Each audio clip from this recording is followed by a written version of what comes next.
इस price budget में आपको कौन सी गाड़ी इतने सारे फीचर्स देती है, क्यों इस गाड़ी को खरीदने के बाद दुखी हूँ वो भी मैं आपको बताऊंगा। अगर आप टाटा पंच के बेस मॉडल के साथ जाओगे ना तो वहाँ पे कहीं ना कहीं आप पछताने वाले हो। दोस्तों एक बार फिर से स्वागत है आपका स्मार्ट कार रिव्यू के बिल्कुल नई फ्रेश वीडियो में। मेरा नाम है सौरभ गुप्ता। आज हम फिर दोबारा टाटा पंच को अपने सामने रखे हैं और टाटा पंच एक ऐसी गाड़ी है जो मिड क्लास फैमिली के लिए एक बेहतरीन और सबसे अच्छा गाड़ी है। ये गाड़ी अब मैं इसलिए कह रहा हूँ क्योंकि देखो इस प्राइस बजट में आपको कौन सी गाड़ी इतने सारे फीचर्स देती है, प्लस इस गाड़ी को मैंने क्यों ख़रीदा वो भी आपको रीज़न बताऊँगा, प्लस इस गाड़ी के अंदर ऐसा क्या क्या फीचर्स है जो आपको ये पसंद भी आने वाला है। प्लस जब मैंने इस गाड़ी को ख़रीदा ना मैं बहुत ही ज़्यादा दुखी हूँ। क्यों इस गाड़ी को ख़रीदने के बाद दुखी हूँ वो भी मैं आपको बताऊँगा। तो देखो सबसे पहले टाटा पंच एक बहुत बेहतरीन गाड़ी है। टाटा पंच के अंदर बैठने के बाद सरपंच वाला फील आता है, क्योंकि पंच है तो सरपंच है। अब आती है अगली बातें निकल कर कि ये गाड़ी कैसे बेस्ट है। बेस्ट इसलिए है क्योंकि इतनी कम बजट में एक छोटी एसयूवी कार, मतलब कि एक बढ़िया ऊंची सी एकदम, ऐसा नहीं कि गाड़ी के अंदर बैठकर नीचे वाला फील आ रहा हो या फिर कहीं कुछ तरीके की बातें निकल कर आए, ऐसा कुछ भी नहीं है। गाड़ी के अंदर बैठोगे बहुत बढ़िया फील होगा। गाड़ी के अंदर स्पेस वगैरह भी बढ़िया है प्राइस के हिसाब से। अगर आप इसके अपर वेरिएंट के साथ जाते हो तो वहाँ पे आपको वैल्यू फॉर मनी देखने के लिए मिलेगा।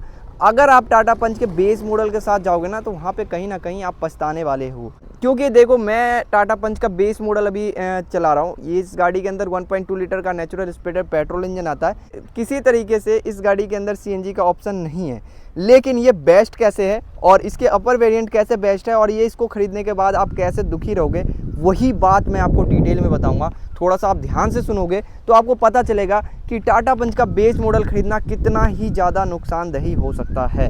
टाटा पंच के जो आप इसके वैल्यू फॉर मनी देखना चाहते हैं ना वो है अपना पूरे प्लस सीएनजी मॉडल, जो कि 7,55,000 रुपये के करीब आता है। अब उसके अंदर क्या क्या मिल जाता है देखो मैं आपको बताता हूँ। सबसे पहले आपको रेयर एसी वेंट मिल जाएगा। प्लस इस गाड़ी के अंदर जो मैंने स्मार्ट वेरिएंट खरीदा ना इसके अंदर रेयर एसी वेंट नहीं है। सबसे दुखद वाली बात ये होगी तो वहाँ पे आपको एसी वेंट मिल जाएगा, प्लस डिस्प्ले वगैरह मिल जाएगा। ये जो डिस्प्ले आप देख रहे हो ना गाड़ी के अंदर लगा हुआ, ये मैंने आफ्टर मार्केट लगवाया है। एक्सटीरियर में देखो किसी तरीके का कोई चेंजेस नहीं है, लेकिन देखो पता है क्या है कि इसके बेस मॉडल के साथ भी सीएनजी आता है। मैं उसके साथ भी जा सकता था, लेकिन सीएनजी का कोई मन में विचार ही नहीं आया कि सीएनजी लेना है। पेट्रोल देखो सीएनजी अगर मैं लेता तो ये गाड़ी मुझे पड़ी थी 5,60,000 रुपये के करीब एक्स शोरूम, लेकिन अगर मैं सीएनजी लेता तो वहीं पे ये 6,75,000 रुपये के करीब अपने को देखने के लिए मिलता।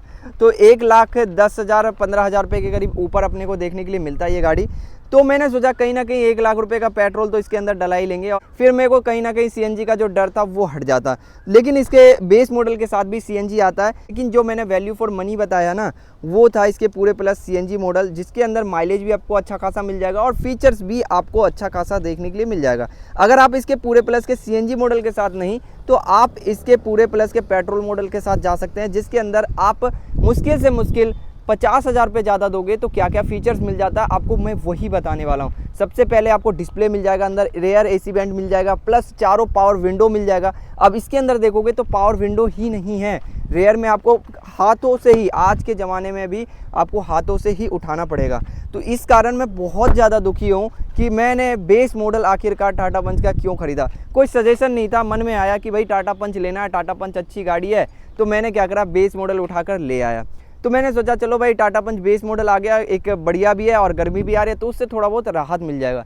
लेकिन राहत के नाम पे जब पीछे लोग बैठे यानी मेरे फैमिली मेम्बर वगैरह बैठे तो वहाँ से पता चला कि उनके पास तो हवा ही नहीं पहुँच रहा। मुझे एसी 3 पे या 4 पे चलानी पड़ती है जब पीछे कोई लोग बैठता है तो। लेकिन फ्रंट से आपको यही फेसिया देखने के लिए मिलेगा मैट फिनिश में ही, और ब्लैक पियानो का जो ये पट्टी है ना ये वाला ही देखने के लिए मिलेगा जो पूरे प्लस के साथ भी जाओगे तो, और चीज़ें यही देखने के लिए मिलेगा। लेकिन इसमें एक अच्छी बात मुझे ये लगी कि बेस मॉडल में कि इसके अंदर आपको एक इस तरीके से की देखने के लिए मिलेगा, एक ही की जिसमें फ्लिप की भी रहने वाला है और बटन वाला भी इसके अंदर सिस्टम है अपना।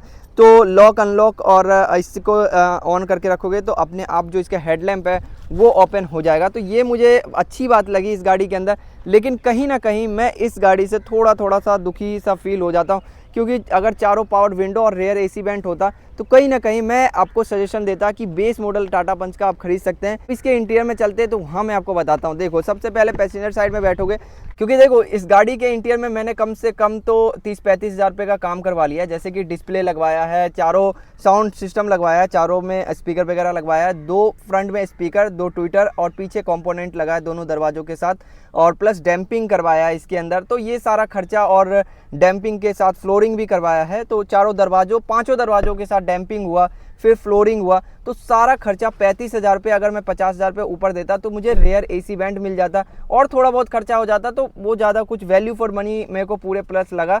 और ये स्मार्ट वेरिएंट तो मुझे कहीं ना कहीं दबा हुआ लगा। अगर आप इसके, हाँ भाई ऐसी ही गाड़ी चाहिए, अगर आपको बढ़िया माइलेज वगैरह चाहिए तो आप इसके CNG मॉडल के साथ जा सकते हैं। लेकिन आप यहाँ पे देखोगे तो स्टीयरिंग के साथ किसी तरीके का कोई भी बटन नहीं है, नॉर्मल सा स्टीयरिंग आपको देखने के लिए मिलेगा। अब देखो, अगर आप इसको 6,15,000 रुपये भी देते हो ऑन रोड, तब आपको क्या करवाना पड़ेगा, लेदर लैप करवाना पड़ेगा, डिस्प्ले लगवानी पड़ेगी, चारों साउंड सिस्टम लगवाना पड़ेगा, डैम्पिंग करवाना पड़ेगा, फ्लोरिंग करवाना पड़ेगा, प्लस रेयर एसी वेंट करवाना पड़ेगा, रेयर में आपको पावर विंडो करवाना पड़ेगा यहाँ पे, और भी ऐसे बहुत सारे चीज़ें हैं। जैसे बूट स्पेस में जाओगे तो वहाँ पे आपको पार्सल ट्रे वगैरह लेना पड़ेगा, और ये सारा चीज़ जो है ना, ये भी आपको जो है टच में करवाना पड़ेगा ब्लैक पियानो में, जिससे गाड़ी थोड़ी सी खूबसूरत और अच्छा लगे देखने में। और ग्लव बॉक्स भी आपको नॉर्मल वाला ग्लव बॉक्स देखने के लिए मिलता है, एक्स्ट्रा सिस्टम मिल जाता है ना, वो नहीं है कहीं भी। लेकिन इंटीरियर में मुझे थोड़ी सी खास बात ये लगी कि ये थोड़ा सा आपको डिजाइन वाला देखने के लिए मिलेगा, तो ये अच्छी लगती है। और यहाँ पे आपको थोड़ा सा डुअल टोन कलर का भी फील आने वाला है। लेकिन फ्रंट का एसी एक ही एसी दिया गया, तो ये कहीं ना कहीं मुझे दुखद वाली फील करवाती है कि इस मॉडल के साथ आपको कुछ भी नहीं मिलता। 6.5 लाख रुपए आप बस ऐसे दोगे कि हाँ भाई एक छत के नीचे बैठे हुए हो, और भी ज़्यादा कुछ भी नहीं है। लेकिन अगर मैं थोड़ा सा फीचर्स की जानकारी दूं तो यहाँ पे आपको LED DRLs देखने के लिए मिलेगा, LED हेडलैम्प्स दिया गया है। प्रोजेक्टर करवाने के लिए आपको आफ्टर मार्केट या फिर एक्सेसरीज के तौर पर जाना पड़ेगा।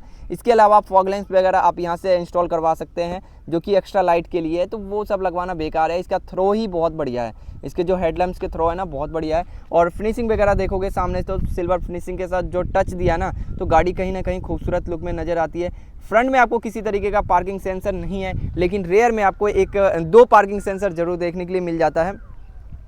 इसके अलावा जब कैमरा वगैरह आप लगवाओगे फ्रंट से, तो यहाँ पे जगह वगैरह देखने के लिए मिल जाता है। तो टाटा की ये अच्छी बात लगती है कि जगह दे के रखता है, कहीं से भी आपको गाड़ी को कटवाने या फिर कहीं से भी कुछ करवाने की ज़रूरत नहीं पड़ेगी। गाड़ी के अंदर जो जगह वगैरह है वो अच्छा खासा अपने को देखने के लिए मिल जाता है, जैसे कि आप कैमरा वगैरह फिटिंग करवाते हैं।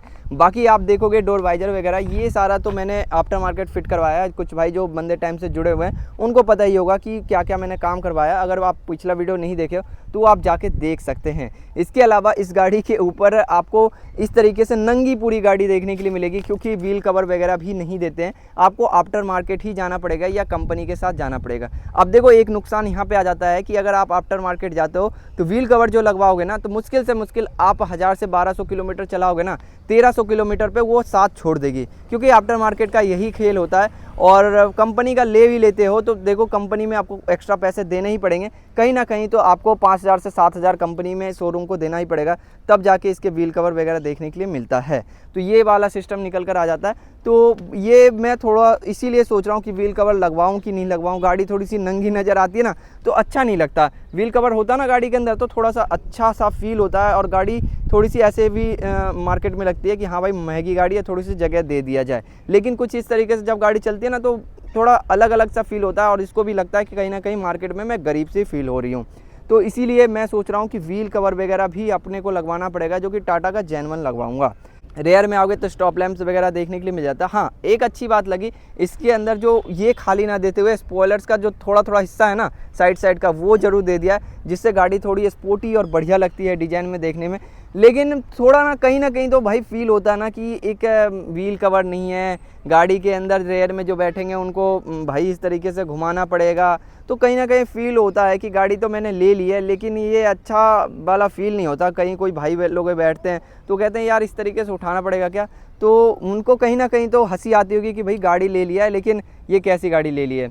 बाकी देखोगे तो नीचे भी लैंप्स काम करता है, जब ब्रेक मारता हो ना तो लैंप्स काम करता है रात में। जो पार्किंग सेंसर की बात कर रहा था यहाँ पे आपको देखने के लिए मिल जाता है। इसके अपर वेरिएंट में जाओगे, जो टॉप वाले वेरिएंट है उसमें आपको 4 पार्किंग सेंसर वगैरह देखने के लिए मिल जाता है। जो इसका टॉप मॉडल है ना वो तकरीबन 10.5 लाख रुपये का देखने के लिए मिलेगा, जो एक कॉम्प्लीट वेरिएंट है। उसके अंदर तो ये मान लो सनरूफ, टर्बो इंजन सब कुछ देखने के लिए मिल जाएगा। हाँ जी हाँ भाइयों, इस गाड़ी के अंदर आपको 2 इंजन देखने के लिए मिलता है, एक टर्बो एक नेचुरल स्पिरिटेड इंजन। अगर आप बेस मॉडल वगैरह के साथ जाते हो या फिर उसके ऊपर वेरिएंट के साथ जाते हो तब भी आपको नेचुरल स्पिरिटेड वाला इंजन देखने के लिए मिलेगा। लेकिन हाँ, थर्ड बेस मॉडल के साथ जाते हो तब आपको उसके अंदर जो देखने के लिए मिलेगा टर्बो इंजन का शायद मिल सकता है, जो कि 1.0 लीटर का टर्बो इंजन होने वाला है और अच्छा खासा bhp आउटपुट निकाल कर दे देती है वो इंजन। और पावर भी अब देखोगे, इसका स्पीड पकड़ने में पंजा दबा के रखो तो स्पीड पकड़ने में थोड़ा ना एक मतलब 5-6 सेकंड का फ़र्क आ जाता है। टर्बो इंजन तो झट से दबाओगे पंजा और झट से पिकअप पकड़ लेती है। लेकिन एक अच्छी बात ये लगी कि इसका टेल लाइट आपको देखने के लिए मिलता है, जो कि इसमें जो बेस मॉडल है कहीं नहीं काम करती, जो केवल टॉप वेरिएंट में ही काम करेगी। ये जो इसका है ना टेल लाइट, ये टॉप वेरिएंट में बढ़िया काम करती है। और अब बढ़िया काम तो बेस मॉडल में भी करती है, लेकिन दिया ही नहीं गया ये फीचर्स, बस डिजाइन दे दिया गया है। आप आफ्टर मार्केट या फिर कंपनी से करवा सकते हो। ये कुछ टाटा पंच के रिव्यू थे। अगर आप मैं बेस्ट अपना रिव्यू दूं, क्योंकि मेरे पास बेस मॉडल है, तो मैं अपना पर्सनल ओपिनियन आपको बताया कि आप इसके बेस मॉडल के साथ नहीं जाना, ना इसके सीएनजी के साथ, ना इसके पेट्रोल के साथ। केवल आप इसके पूरे मॉडल के साथ जा सकते हैं अगर वैल्यू फॉर मनी लेना है तो। अगर आपके पास ज़्यादा पैसा है और सोच रहे हो कि टाटा पंच के साथ ही जाना है तो उससे अपर वेरिएंट के साथ जाना, उसके अंदर आपको कमाल के सारे फीचर्स देखने के लिए मिल जाएंगे। तो आफ्टर मार्केट आपको कहीं भी जाने की ज़रूरत नहीं पड़ेगी। अब जैसे आफ्टर मार्केट जाता हूँ तो टाइम भी ख़राब होता है और अपना जो आफ्टर मार्केट वाला सिस्टम लगता है, आप कहीं ना कहीं अगर डिस्प्ले वाला में लेता है तो टाटा का जेन्युइन डिस्प्ले आता, लेकिन ये डिस्प्ले भी बढ़िया काम कर रही है और गाड़ी के अंदर सूट भी कर रही है। कई भाइयों का कॉमेंट भी आया कि भाई डिस्प्ले आपका बढ़िया लग रहा है, कहाँ से लगवाया, कितने इंच का है, तो ये सारा कुछ आता रहता है कमेंट। डिस्प्ले तो कहीं ना कहीं मैं सेटिस्फाई हूँ इस चीज़ों से, लेकिन कहीं ना कहीं जो फील देती है ना, तो वो मेरे को लगता है कि इसका अपर वेरिएंट के साथ जाना चाहिए था, जिसमें अपने को पावर विंडो तो कम से कम मिल जाता। तो ये कुछ रिव्यू था। तो आपको वीडियो कहीं भी अच्छी लगी लाइक कर सकते हैं, और एक बजट फैमिली के लिए इस गाड़ी को आप ले सकते हैं। बहुत बढ़िया गाड़ी है, चलाने में बहुत मज़ेदार है। कहीं भी जाते हो तो ये धोखा वगैरह देने के लिए नहीं है, तो बढ़िया ही गाड़ी है। टाटा की इस गाड़ी के साथ आप जा सकते हैं, इस पर ट्रस्ट आप कर सकते हैं। तो वीडियो आपको कहीं भी अच्छी लगी लाइक कर देना, चैनल पे नए हो तो चैनल को जरूर फॉलो करना। थैंक यू सो मच दोस्तों, मिलते हैं आपसे नेक्स्ट वीडियो में।